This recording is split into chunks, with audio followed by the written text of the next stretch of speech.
Welcome to trading guide. நான் உங்கள் தாமோதரன். இன்றைக்கி நம்ம வீடியோவில் என்ன பார்க்க போகிறோம்னா நம்மளுடைய ப்ராஃபிட் அண்ட் லாஸ். ஸோ நம்ம என்ன ட்ரேட் பண்ணுறோம், எப்படி ஒரு என்ட்ரி எடுக்கிறோம், அதோட ப்ராஃபிட் அண்ட் லாஸ் என்ன அப்படிங்கிறத நம்ம தொடர்ந்து வீடியோ பார்த்துட்டு வரோம். சரி, இன்றைக்கி நம்ம என்ன என்ட்ரி எடுத்துருக்கோம் அப்படின்னு பார்ப்போம்.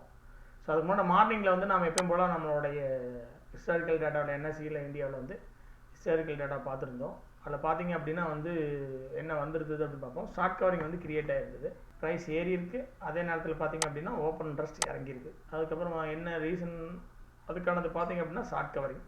ஸோ இன்றைக்கும் பார்த்தீங்க அப்படின்னா வந்து ப்ரைஸ் இறங்கியிருக்குது, ஓப்பன் இன்ட்ரெஸ்ட் இறங்கியிருக்கு. இன்றைக்கும் பார்த்தீங்க அப்படின்னா ஒரு ஷார்ட் கவரிங் தான் கிரியேட் ஆகிருக்கு. ஸோ இது ரெண்டுமே பார்த்தீங்க அப்படின்னா ஒரு ஷார்ட் கவரிங்காக தான் இருக்குது. சரி, இன்றைக்கி நான் மார்னிங் பார்த்தீங்கன்னா ஷார்ட் கவரிங்காக இருந்தது. ரெண்டாவது குளோபல் மார்க்கெட்லாம் பார்த்தோம் அப்படின்னா குளோபல் மார்க்கெட்லாம் மார்னிங்கில் ஒரு ப்ளஸில் தான் இருந்தது. ஸோ நம்மளுடைய சிங்கப்பூர் நிஃப்டிங் கூட பார்த்தீங்க அப்படின்னா வந்து 53 பாயிண்ட் ப்ளஸில் இருந்தது. டவுஜன் வந்து ஸ்மால் ப்ளஸில் தான் இருந்தது, 20 பாயிண்ட்ஸ் இருந்தது. ஏசியன் மார்க்கெட்டெல்லாம் பார்த்தீங்க அப்படின்னா லைட்டாக பாசிட்டிவாக இருந்தது. ஏசியன் மார்க்கெட்டெல்லாம் ஒரு ஸ்லைடாக பாசிட்டிவாக இருந்தது. அதுக்கப்புறம் நம்மளுடைய பேங்க் நிஃப்டி பார்த்தீங்கன்னா ஒரு நல்ல ஒரு ரெசிஸ்டன்ஸ் ஜோனில் இருந்தது, ரெசிஸ்டன்ஸ் ஏரியாவில் இருந்தது. எந்த ஏரியான்னு பார்த்தீங்க அப்படின்னா வந்து இந்த கேப் ஃபில் ஏரியாவான இந்த ரெசிஸ்டன்ஸ் ஏரியாவில் இருந்து இங்கிருந்தால் நமக்கு பார்த்தீங்கன்னா ஒரு கேப் டவுன் கொடுத்து மார்க்கெட் வந்து ஒரு இறக்கம் கொடுத்தது, மறுபடியும் ஒரு ஏற்றம் முயற்சி பண்ணிச்சு, மறுபடியும் ஒரு ஆட்டம். ஸோ இந்த இடத்துல வந்து இதை டச் ஆகிடுச்சு. இப்போ பார்த்தீங்கன்னா இது நல்ல ஒரு ரெசிஸ்டன்ஸ் ஏரியாவாக ஆயிடுச்சு. ஸோ இந்த இடத்துல இருந்து செல்லுங்க வர்றதுக்கு வாய்ப்புகள் இருக்குது அப்படின்னு நம்ம பார்த்தோம். பட் ஆனால் வந்து குயிக்காக 1 ஹவருக்குள்ளே பெரிய லெவலில் இறங்குமா அப்படிங்கிறது நம்ம எதிர்பார்க்கல, ரொம்ப வேகமான இறக்கமாக இருந்தது. ஸோ இந்த இடத்துல இருந்து பார்த்தீங்க அப்படின்னா ஒரு நல்ல இந்த ரேஞ்சிலிருந்து ஒரு செல் கொடுக்கும் அப்படின்னு சொல்லி நம்ம வந்து வெயிட் பண்ணியிருந்தோம். ரிவர்சலாக இருக்குது. இந்த இடத்துல நம்ம என்ட்ரி எடுத்திருந்தோம்.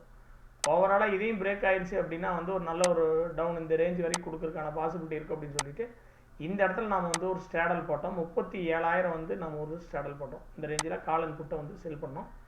பட் பார்த்தீங்க அப்படின்னா இந்த ரேஞ்சில் வந்து புட்டோடைய ஸ்டாப்லாஸ் ஸ்டிக்கர் ஆயிடுச்சு. ஏன்னா இன்றைக்கி பார்த்தீங்க அப்படின்னா நம்ம உங்களுடைய ப்ரீமியம் ரொம்ப குறைவாக இருக்கிறதுனால நம்ம இன்றைக்கி 30% வந்து அதுக்கான ஸ்டாப்லாஸ் வச்சுருந்தோம். இருந்தாலும் இந்த இடத்துல வந்து பார்த்தீங்க அப்படின்னா ஒரு ஸ்டாப்லாஸ் ஸ்டிக்கர் ஆயிடுச்சு. அதுக்கப்புறம் இந்த ரேஞ்ச் ரீச் ஆயிடுச்சு அப்படின்னா நமக்கு வந்து கால் சைடு வந்து நல்ல ஒரு ப்ராஃபிட் கிடைக்கிறது பார்த்தோம். பட் ஆனால் மார்க்கெட் இங்கிருந்து ஒரு ரிவர்சல் கொடுத்து மறுபடியும் இந்த ஹை ரேஞ்ச் வரைக்குமே வந்துருச்சு. ஸோ அப்போ பார்த்தீங்க அப்படின்னா இந்த இடத்துல வந்து ரிவர்சல் ஆகும்போது கால் சைடு இருக்கிற ஆப்ஷன் வந்து பார்த்தீங்க அப்படின்னா ட்ரிகர் ஆயிடுச்சு. இன்றைக்கும் பார்த்தீங்க அப்படின்னா நமக்கு ரெண்டு சைடுமே ஸ்டாப்லாஸ் ஸ்டிக்கர் ஆயிடுச்சு. நேற்று ஸ்டாப்லாஸ் ஸ்டிக்கர் ஆயிடுச்சு, இன்றைக்கி ஸ்டாப்லாஸ் ஸ்டிக்கர் ஆயிடுச்சு. இதுலேருந்து நம்ம என்ன தெரிஞ்சுக்கோம் அப்படின்னா, ஸோ நம்ம வந்து ட்ரேடிங் நம்ம முதல்ல சொல்லியிருந்தால் ஸ்டாப்லாஸ் வரும்போது நம்ம ஒரு ஸ்ட்ராட்டஜி ஃபாலோ பண்ணுறோம்னா அதிகபட்சமாக 5 டேஸ் கூட கண்டினியூவாக ஸ்டாப்லாஸ் ஸ்டிக்கர் ஆகலாம். ஸோ உடனே ஸ்ட்ராட்டஜிலேருந்து நம்ம எக்ஸிட் ஆகக்கூடாது, நல்லா புரிஞ்சிக்க வேண்டிய விஷயம் தான். அதிகபட்சம் பார்த்தீங்க அப்படின்னா நம்ம எந்த ஸ்ட்ராட்டஜி ஃபாலோ பண்ணாலும் ஒரு 8 டேஸ் வந்து கண்டினியூவாக ப்ராஃபிட் கூட வரலாம். ஸோ உடனே அது அந்த கண்டினியூ வந்தோன்னா உடனே அது நல்ல ஸ்ட்ராட்டஜின்னு சொல்லிட்டு உடனே பல்காக அதில் குவான்டிட்டி இன்க்ரீஸ் பண்ணக்கூடாது.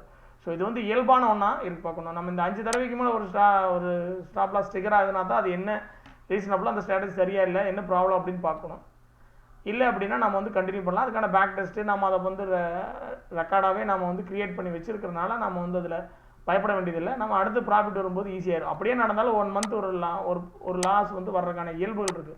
ஸோ நம்ம வந்து நெக்ஸ்ட் மந்த் ப்ராஃபிட் வந்து எப்படி இயல்பாக நம்ம எடுத்துக்க தான் ட்ரேட் பண்ணணும். ஒரு லாஸ் ஆனதுன்னு இந்த ஸ்ட்ராட்டஜி நம்ம வந்து மிஸ் பண்ணிட்டு அடுத்த ஸ்ட்ராட்டஜி எல்லாம் போனோம் அப்படின்னா ஸ்ட்ராட்டஜி மாற்றிட்டே இருக்கலாம், பட் ப்ராஃபிட்டே வராது. ஸோ இதை நம்ம அடிப்படை புரிஞ்சுக்கணும். இதுக்காக தான் நம்ம ப்ராஃபிட் அண்ட் லாஸ் வீடியோ போடுறோம்.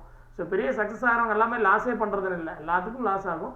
ஸோ அவங்க எப்படி அந்த லாஸை மேனேஜ் பண்ணுறாங்கன்னா அவங்க மணி மேனேஜ்மெண்ட்டில் அவங்களுடைய ப்ராஃபிட் அண்ட் லாஸை ஒரு ப்ராஃபிட்டோட ரிஸ்க் ரேஷியோவில் வந்து பார்த்தீங்க அப்படின்னா 1:1.5 அந்த ரேஞ்சில் வந்து ஒரு ரிஸ்க் ரேஷியோவை ஃபாலோ பண்ணிட்டு போகிறாங்க. ஸோ நமக்கு வந்து ஒரு குறிப்பிட்ட அளவுக்கு ட்ராட் நம்மளுடைய கேபிட்டலில் ஒரு லாஸ் வந்து அதுக்கு கீழே போகும்போது மட்டும்தான் நம்ம அதை பற்றி யோசிக்கணும். இல்லைன்னா 5 டேஸ் லாஸ் ஆனாலும் நம்ம அதை பற்றி கேரி பண்ணாமல் அடுத்தடுத்த என்ட்ரி எடுத்துகிட்டே இருக்கணும். நம்ம எங்கே என்ட்ரி எடுக்கணும்னு நினைக்கிறோமோ அங்கே என்ட்ரி எடுத்துகிட்டே இருந்தோம்னா மட்டும்தான் அடுத்த ஸ்டெப்புக்கு இயல்பாக போக முடியும்.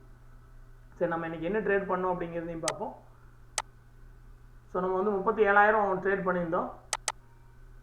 அதோடைய லாஸ் பார்த்தீங்க அப்படின்னா வந்து ஃபஸ்ட்டு ஃபுட்டு தான் டிக்கர் ஆச்சு 7,300.